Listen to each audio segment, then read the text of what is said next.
Bom, olá a todos. Bom, gente, eu vim aqui fazer mais um vídeo agora sobre crítica textual e vamos analisar alguns textos bíblicos ali, bem interessante ali. Vamos ver como a Bíblia, ela se comportou, se atualizou e ela se manteve algumas traduções através dos séculos, né? Então, de todos os textos bíblicos que apresentam problemas textuais, certamente o mais conhecido é Mateus capítulo 6, verso de número 13. E isso porque, bem cedo, na vida cristã, a diferença entre católicos e protestantes quanto à parte final da oração do Senhor salta com surpresa aos olhos sem que saiba como explicá-la. Na tradição protestante, a oração termina com uma doxologia, pois teu é o reino, o poder e a glória para sempre. Amém. Que está ausente na tradição católica. E parece que esta é a que está mais correta, tanto que as modernas edições evangélicas da Bíblia já estão omitindo esta leitura. Em relação a esse texto, o aparato crítico mostra as seguintes variantes. Né? A letra A aqui está dizendo que provavelmente, tá, o mais certo é que o texto termine em ponerô, quer dizer, mas livrarmos da maldade. Isso, desculpa. Isso é atestado pelo Códice Sinaítico, Vaticanos, tá? Códice de Beza, os unciais, tá bom? Temos aqui a Vulgata também, a Copta, um dos pais da igreja Tertuliano, Orígenes, Cipriano e Hilário, ok? Um outro texto, a Vulgata de Clemente, Cirilo de Jerusalém, e um outro uncial, um papiro 17, termina com a doxologia Ponerou, amém. Maldade, amém. Tá bom?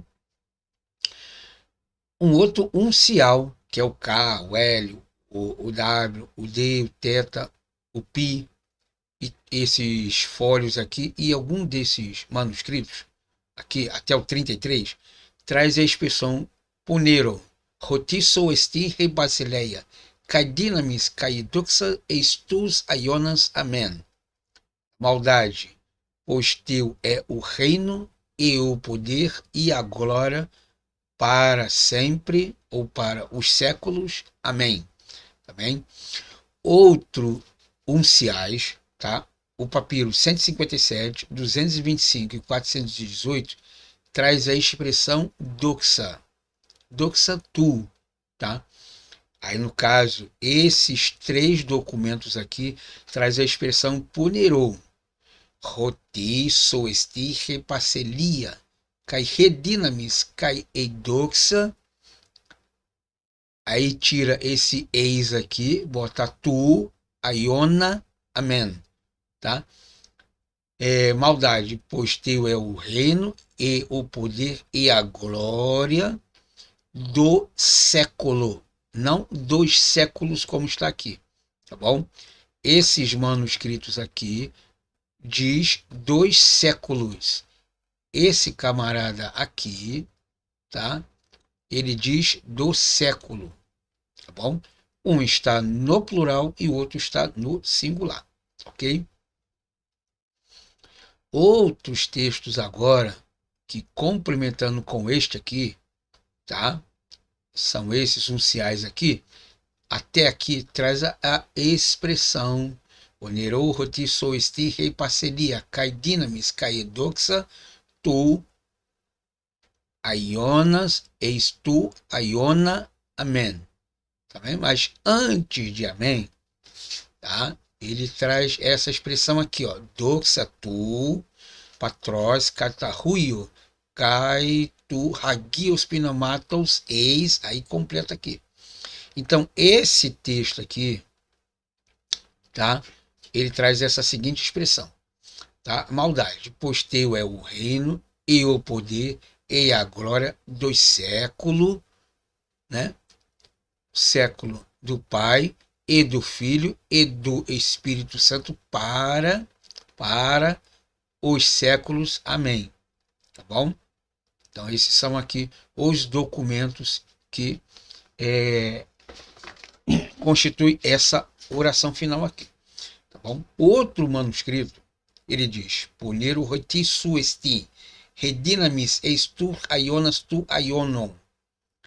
A maldade, pois teu é o poder para os séculos dos séculos. Só termina desta forma aí, tá bom? Um outro documento, a Didaquê, omite a expressão amém, que assim seja, tá?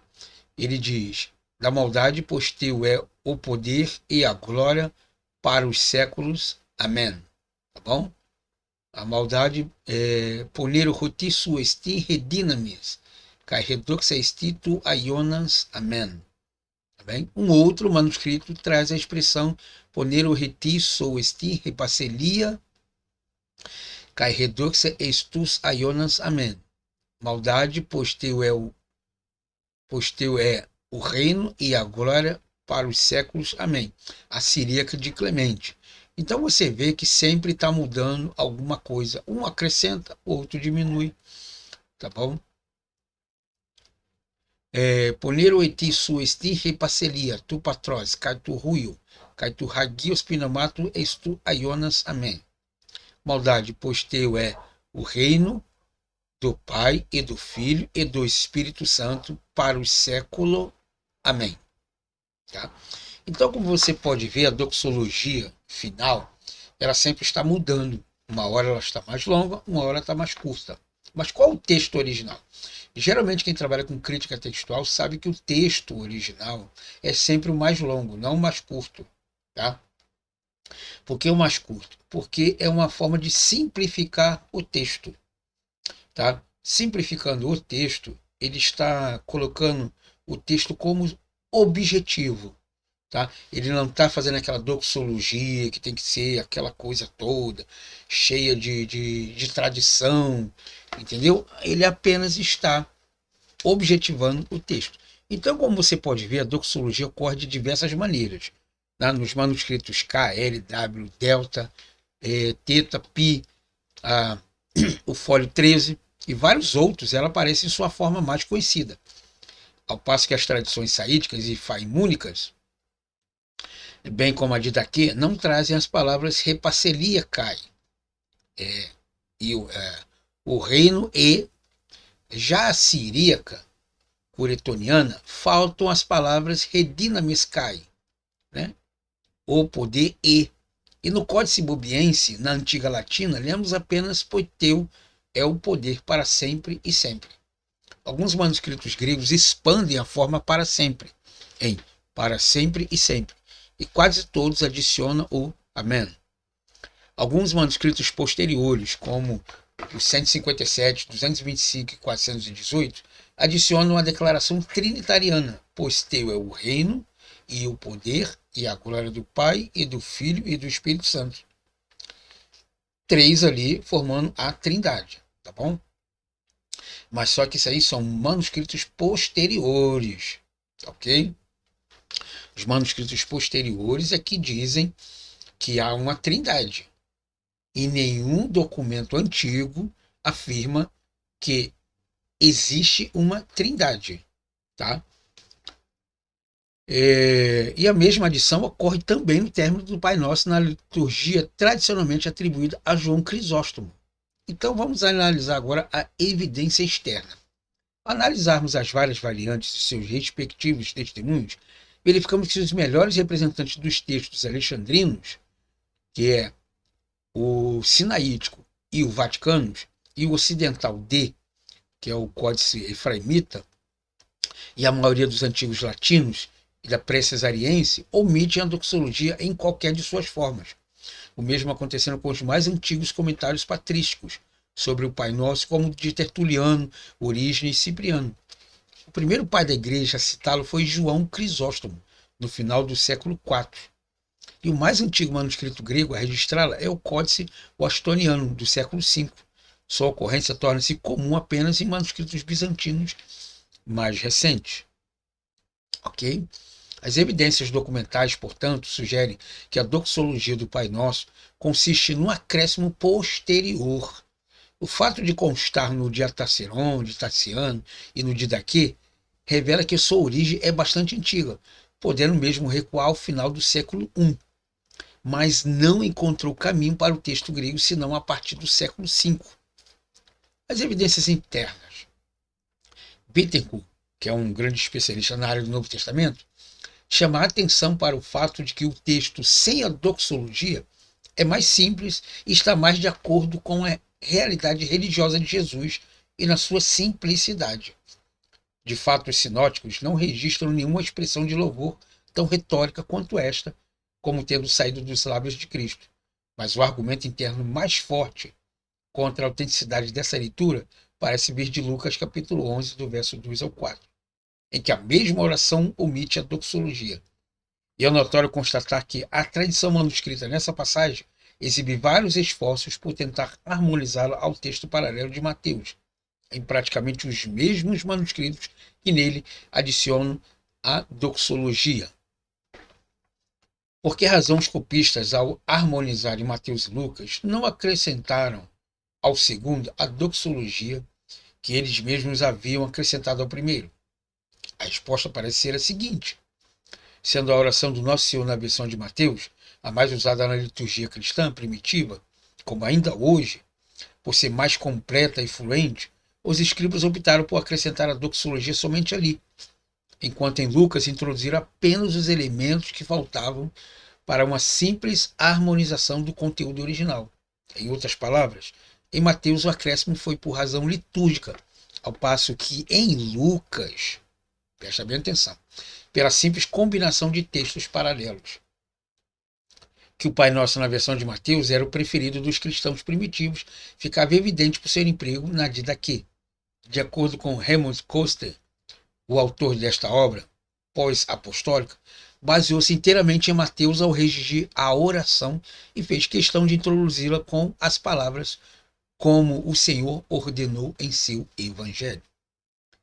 A conclusão é a seguinte: a crítica textual, portanto, com base nas evidências tanto externa quanto interna, concluiu que o texto grego de Mateus 6,13 deve terminar com as palavras poneron, do mal, mas livrarmos do mal, contrariando a herança do texto recebido, ou texto receptus. Os críticos são unânimes nesse parecer e estão tão seguros dele que, para os editores do The Green New Testament, ou Novo Testamento grego, o grau de certeza do texto sem a doxologia em qualquer de suas formas é A. Ou seja, não há nenhuma dúvida a respeito disso. Ou seja, o texto termina exatamente ali, mas livrai-nos do mal, ponto. Termina ali. Por isso que ele tem a expressão e a nota A. A quer dizer autenticidade, é certeza que era aquela mesmo que estava lá, tá bom? Agora, duas perguntas, porém, naturalmente nos vêm à mente. Primeiro, como se originou essa doxologia? E segundo, como fica seu uso hoje em dia? O mais provável é que ela tenha se originado quando algum líder eclesiástico primitivo achou que a oração do Senhor precisava de um complemento litúrgico, principalmente pela observação de que as mais importantes orações da liturgia judaica terminavam com essa doxologia formal. Scott não hesita em afirmar que essas palavras foram acrescentadas pela Igreja conforme a prática recebida do judaísmo, de encerrar todas as orações públicas com uma solene atribuição de glória a Deus. Que a doxologia tem uma base judaica, não há a menor dúvida, pois a afirmação de que o reino pertence somente a Deus, a exaltação de seu poder e a sua glória e a esperança futura eram termos comuns no judaísmo. E nada há de estranho no fato de tais termos acabarem penetrando na liturgia cristã. Os primeiros cristãos eram todos devotos de Deus, assim nem seria preciso dizer. E como os demais judeus também recitavam orações judaicas em seus cultos públicos, como, por exemplo, alguma versão primitiva do Kadish, que depois do Shema é reverenciado como a mais sagrada das orações judaicas. Para os cristãos, o Kadish deveria significar muito mais que um mero ritual, em virtude de sua passagem messiânica. E é exatamente essa passagem que se refere ao estabelecimento do reino de Deus, que pode ter sido parafraseada para formar a doxologia do Pai Nosso. Assim, é mais provável que a doxologia tenha começado a tomar sua forma atual ainda nos tempos apostólicos. A passagem de Paulo em Timóteo 4,18 é vista por alguns autores como uma possível indicação neste fato. De qualquer modo, sua presença no Didaquê impede decididamente de sua origem seja postergada para os séculos II. O autor dessa obra incluiu porque certamente ela já estava em franco uso na igreja de seus dias. Esse uso, porém, não necessita ser generalizado. Parece que ele deu início na igreja da Síria, o lugar onde provavelmente foi escrito o Didaquê. E essa conclusão é reforçada pelo aparecimento da doxologia também no Diataceron, nas demais tradições siríacas. Daí teria sido incorporada em alguns manuscritos cesarienses, passando a seguir para os bizantinos, vindo então a popularizar-se no texto recebido, o que explica sua ocorrência em todas as antigas bíblicas evangélicas. Esteve ausente nas versões católicas por esta seguir a tradição textual da Vulgata Latina. Quanto ao seu uso hoje em dia, não há razão alguma para este ser interrompido, mesmo não sendo parte original da oração ensinada por Cristo. A doxologia, ela exibe tal sanidade, veracidade e beleza declarativas que sua recitação pode até ser recomendada, além do fato de que, para que os que estamos acostumados a ouvi-la, ela como que completa a solenidade do Pai Nosso.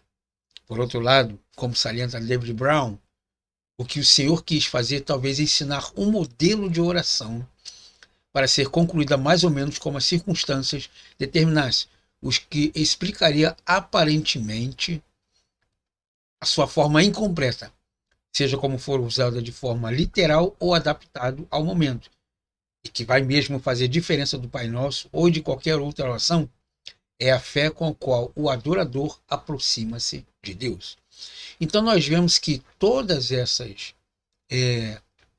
palavras sendo acrescentadas, diminuídas, colocadas, mudadas, ela não faz nenhuma diferença na doxologia da oração do Pai Nosso. O que importa para Deus é a forma como você está se expressando em palavras para que Ele possa exalar e possa ouvir do seu coração as formas de adoração que você penetra, então, dentro dos ouvidos de Deus. Essa é a forma correta. Na crítica textual, nós não vemos falha A ou falha B. Na crítica textual, não tentamos corrigir o que o texto diz ou o que deixa o texto de dizer. Na crítica textual, não procuramos falhas ou defeitos. Na crítica textual, na palavra de Deus, temos que mostrar, então, a moderação do que realmente o autor de determinado trabalho queria se expressar para Deus.